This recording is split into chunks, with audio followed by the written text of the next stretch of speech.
Bonjour à tous, aujourd'hui on va parler de dénombrement. Alors on considère un ensemble à n éléments et on se pose la question combien y a-t-il de façons d'en choisir p? Bien sûr p est inférieur ou égal à n, hein, puisqu'on ne peut pas en prendre plus que ce qu'il y a au départ. Par exemple, si je veux écrire un mot de 5 lettres, combien de mots puis-je écrire? Alors dans l'alphabet j'ai 26 lettres, donc n égale 26, et je veux en prendre 5 pour écrire un mot, donc p égale 5. Alors combien il y a de mots? Eh bien ça dépend. C'est ça qui est un petit peu la difficulté dans le dénombrement, c'est qu'il faut se poser les bonnes questions pour trouver la bonne réponse.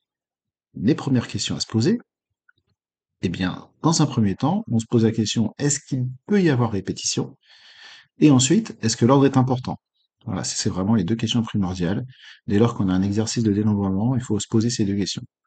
Si à ces deux questions, on répond oui, c'est qu'on a affaire à une play-list. On peut aussi dire PUPLay.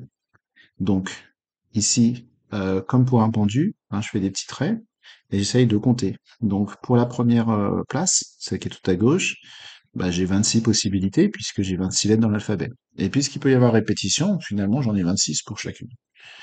Après, on utilise le principe multiplicatif.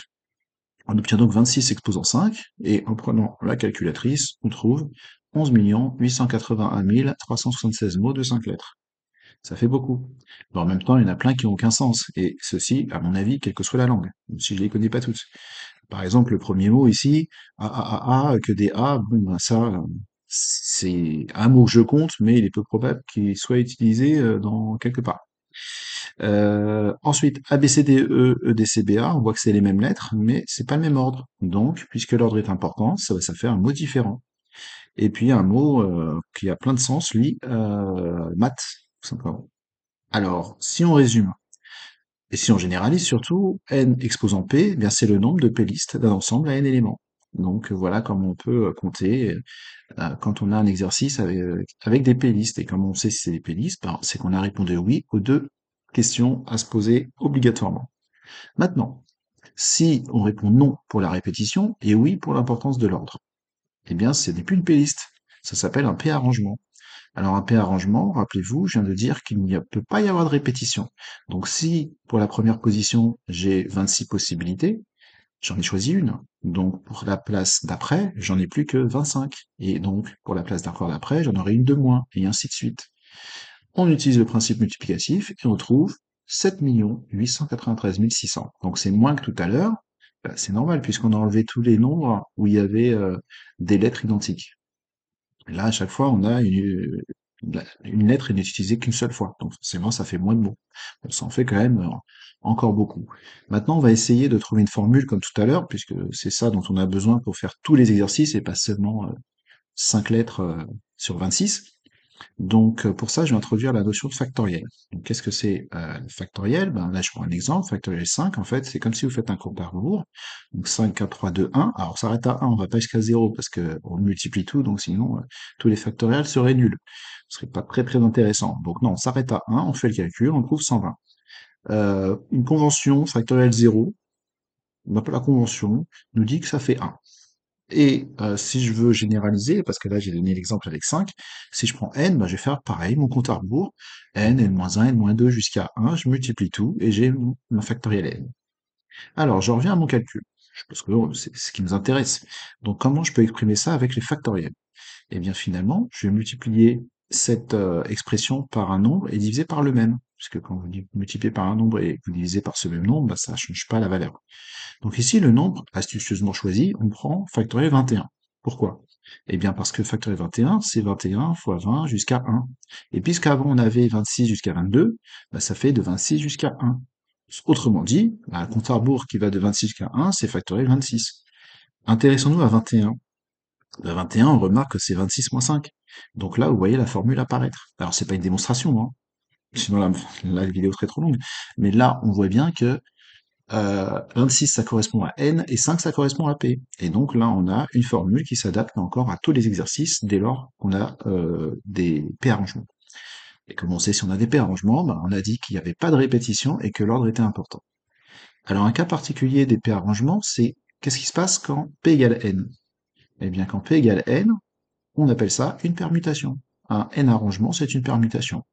Alors pour les compter, bah, on a notre formule puisque c'est un P-arrangement. P, N, peu importe la lettre, c'est un arrangement. Donc notre formule, elle va fonctionner. Alors, par exemple, si je dispose de 5 lettres, combien de mots différents je peux écrire avec ces 5 lettres? Je prends ma formule qui va bien, sauf que là, n égale p, donc le p, je vais mettre un n à la place. Ah bah n moins n, ça fait 0. Et rappelez-vous la convention, factoriel 0, ça fait 1. Donc j'obtiens factoriel n. Et donc ça me permet de compter sans trop de mal le nombre de permutations. Donc ici, dans mon exemple, j'ai pris 5 lettres. Ben donc je vais faire factoriel 5. Et ça aussi, on a déjà calculé tout à l'heure, rappelez-vous, on avait trouvé 120. Donc j'ai 120 mots de 5 lettres avec un arrangement. Donc on a dit arrangement, rappelez-vous, l'ordre, il est important, par contre, il ne peut pas y avoir de répétition. Alors maintenant, dernière partie, qu'est-ce qui se passe quand on répond non aux deux questions? Il ne peut pas y avoir de répétition et l'ordre n'est pas important. Eh bien, dans ce cas-là, on a affaire à une combinaison. Donc combinaison va utiliser les coefficients binomiaux. Donc je ne vais pas m'étendre trop sur les coefficients binomiaux pour pas alourdir, allonger surtout la vidéo. On pourra en faire une autre si vous voulez. Mais là, pour l'instant, P parmi N, hein, on prononce P parmi N, hein, je vois souvent des élèves qui mettent un trait, là, un trait de fraction entre les deux pour dire N sur P avec des parenthèses autour. Non, non, on ne fait pas ça. Là, c'est P parmi N, et donc, la calculatrice elle gère très bien, si bien sûr c'est une calculatrice de type lycée. Sinon, vous avez une formule, puisqu'on a utilisé les factoriels tout à l'heure, on peut l'utiliser là, et donc, il faut le savoir. En tout cas, ça peut être utile de le savoir, c'est factoriel n sur factoriel p fois n moins p factoriel. Voilà, donc ça c'est la formule qui va tout le temps marcher, sinon je vous l'ai dit, la calculatrice, normalement, elle gère très bien les coefficients binomiaux. Donc ici, eh bien, dans notre exemple, on va prendre 5 puisque p c'est à chaque fois le nombre, hein, rappelez-vous, hein, p c'est le nombre de lettres qu'on veut utiliser. Donc 5 parmi 26, bah, je peux faire la formule ou directement la calculatrice, et dans les deux cas, je vais trouver 65 780. Ce qui fait beaucoup moins de mots que tout à l'heure. Mais en même temps, ici, on a dit que l'ordre n'était pas important. Donc, peu importe la place des lettres, imaginez, bah, ça va donner à chaque fois le même mot. Donc, forcément, ça réduit beaucoup. Et en plus, on a dit qu'il ne pouvait pas y avoir de répétition. Donc, là, clairement, c'est normal d'avoir moins de mots. Alors, pour terminer cette vidéo, quelques exercices. Donc, là, ça va être à vous de jouer. Là, vous allez, donc, je vais vous proposer 3 exercices. Le premier, un code PIN est composé de 4 chiffres. Combien de codes PIN différents peut-on saisir? Donc, on réfléchit. Ensuite, vous allez réfléchir à, pour gagner au tiercé, il faut trouver les 3 chevaux qui arrivent aux 3 premières places dans l'ordre exact. Et donc la question elle est assez évidente, hein. Combien peut-on faire de grilles différentes s'il y a 18 chevaux? Alors 18 chevaux, c'était pas évident, mais il fallait bien préciser un nombre. Mais voilà, combien de grilles, ça, on le sentait venir quand même. Et enfin, on va essayer de gagner au loto, ou plutôt essayer de voir que si on gagne pas, ben, ça va être un peu normal. Au loto, on doit choisir 5 numéros sur une grille de 49 numéros et un numéro chance sur une grille de 10 numéros. Donc combien de grilles différentes peut-on faire? Alors là maintenant, très important, vous faites pause. Vous faites pause, vous prenez un papier, un stylo, vous faites les exercices par écrit. Sinon, ça ne sert à rien. Dans la vidéo, s'il n'y avait pas un minimum, si vous n'êtes pas un minimum dans l'action, ben ça sert à rien. Voilà, vous pouvez l'avoir une fois, deux fois, 10 fois. Si vous le faites pas, c'est pas très utile. Donc là, on s'arrête, on fait pause, et on cherche par écrit les exercices. Voilà. Donc je compte sur vous, faites-le sérieusement, sinon, ben, voilà, ça va pas être aussi utile que si vous le faites. Ok, donc là je suppose que vous avez tous fait pause, j'espère, et donc maintenant, si vous n'avez pas fait pause, hein, vous avez encore le temps de le faire, parce que là je vais passer à la correction. Allez, on fait pause, et maintenant je corrige. Alors pour l'exercice 1, un code PIN, qu'est-ce que c'est? 4 chiffres. Donc combien de codes PIN différents peut-on saisir? Bah là, rappelez-vous, le ça dépend du début, donc là, il faut se raccrocher à nos deux questions. Les deux questions, est-ce qu'il peut y avoir répétition? Est-ce que l'ordre est important? Alors réfléchis à un code PIN. Est-ce que j'ai le droit d'utiliser 2 fois le même chiffre? Bah oui, personne ne me l'interdit. Et est-ce que l'ordre est important? Bah, si mon code c'est 1, 2, 3, 4, si je tape 4, 3, 2, 1, ça va pas s'ouvrir, hein. Le téléphone, il va rester éteint. Donc non. Ici, l'ordre, bien sûr, il est important. Donc je vais répondre oui aux deux. Et rappelez-vous en début de vidéo, oui aux deux, c'est donc une playlist. Et là, P égale 4, pourquoi? Bah, parce que j'ai 24 chiffres. Et j'ai combien de chiffres possibles? Ben, de 0 à 9, hein. 0, 1, 2, 3, 4, 5, 6, 7, 8, 9, ça fait, bah, de 1 à 9, il y en a 9, faut rajouter le 0, ça fait 10. Donc, sur un ensemble à 10 éléments. Et ben voilà, bah, j'ai ma formule qui est toute faite, rappelez-vous. N exposant P, ici N c'est 10, P c'est 4, ben 10 exposant 4, rappelez-vous, ça c'est l'écriture des puissances. Donc c'est un 1 avec 4 zéros, bah 10 000. Voilà, 10 000 codes PIN différents. Et on a fini l'exercice, voilà, c'est tout. Donc vous voyez que quand on se pose les bonnes questions, ça devient très simple. Voilà, j'espère que vous avez eu bon. Si vous n'aviez pas, si vous aviez oublié de vous poser les questions, bah, refaites pause et essayez de refaire les 2 exercices d'avant. Et puis sinon, c'est bien, bah, allez, on continue la correction. Donc petit 2, on va essayer de gagner au tiercé. Alors, est-ce que ça arrive souvent ça? Bah pareil, on va se poser les mêmes questions. Est-ce qu'il peut y avoir répétition? Alors on réfléchit, est-ce qu'un cheval, il peut arriver premier et en même temps deuxième? Ouais, ça va être compliqué quand même, hein. Donc répétition, bah non. Et est-ce que l'ordre est important? Bah oui, le tiercé, s'il est dans le désordre, vous n'allez pas toucher le même gain, hein. Donc non, non, nous, on veut l'ordre exact, hein. Donc l'ordre est important. Donc on répond non et oui. Et donc là, on a affaire à un P-arrangement. Ici, P égale 3, pourquoi? Ben, parce qu'on veut les 3 premières places, hein, c'est comme un podium. Donc c'est un 3 rangement d'un ensemble à ben, le nombre de chevaux. J'en ai mis 18. Donc un ensemble à 18 éléments. Et il y en a combien? Ben, on a la formule, c'est factoriel n sur factoriel n moins p. N, ça vaut 18, p, ça vaut 3. On fait nos petits calculs et on retrouve 4896.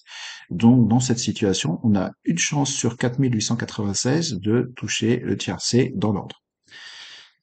Et enfin, dernière question, le loto. Alors, on doit choisir 5 numéros sur une grille de 49 numéros, et c'est pas tout, il faut aussi un numéro chance sur une grille de 10 numéros. Ça fait combien de grilles tout ça? Bon, je pense que vous commencez à prendre l'habitude, en tout cas c'est le but. On se pose les 2 questions, est-ce qu'il peut y avoir répétition, est-ce que l'ordre est important? Alors est-ce qu'on peut cocher 2 fois le même numéro? Ben non, une fois que le numéro est sorti, il est plus dans l'urne, donc enfin dans la roue qui tourne là, donc il sort pas une deuxième fois, donc il peut pas y avoir répétition. Est-ce que l'ordre est important? Non plus. Si le 3 il sort en premier ou à la fin, ben, l'ordre, l'auto, on s'en fiche. Donc ici, c'est non pour les deux. Et quand c'est non pour les deux, c'est la combinaison. Donc combinaison, on veut prendre, alors faire attention, le tirage il se fait en 2 temps. Il y a d'abord, il faut les numéros parmi les 49 et puis après le numéro chance. Donc ici, on va commencer par les 5 numéros, donc il y en a 5 parmi 49 et il y a un parmi 10 façons de choisir le numéro chance. On utilise encore lui le principe multiplicatif et on s'en sort avec une chance sur 19 68 840. Donc voilà, vous voyez, c'est pour ça que quand vous jouez au loto, bah, vous gagnez rarement. Enfin, des fois, vous pouvez gagner des petits gains, mais là, je parle du pactole, hein. Donc, et puis, vous savez, c'est comme pour les dés, hein. Si vous avez une chance sur 6 de faire un 6, et pour autant, si vous jouez si vous lancez 6 fois le dé, ça se trouve, vous allez pas faire de 6. Vous allez en faire plusieurs. Donc là, une chance sur 19 millions, bah, si vous jouez 19 68 840 fois, bah, ça se trouve, vous allez même pas gagner. Hein, donc voilà. Mais bon, ça c'est un autre sujet, on pourra en reparler plus tard.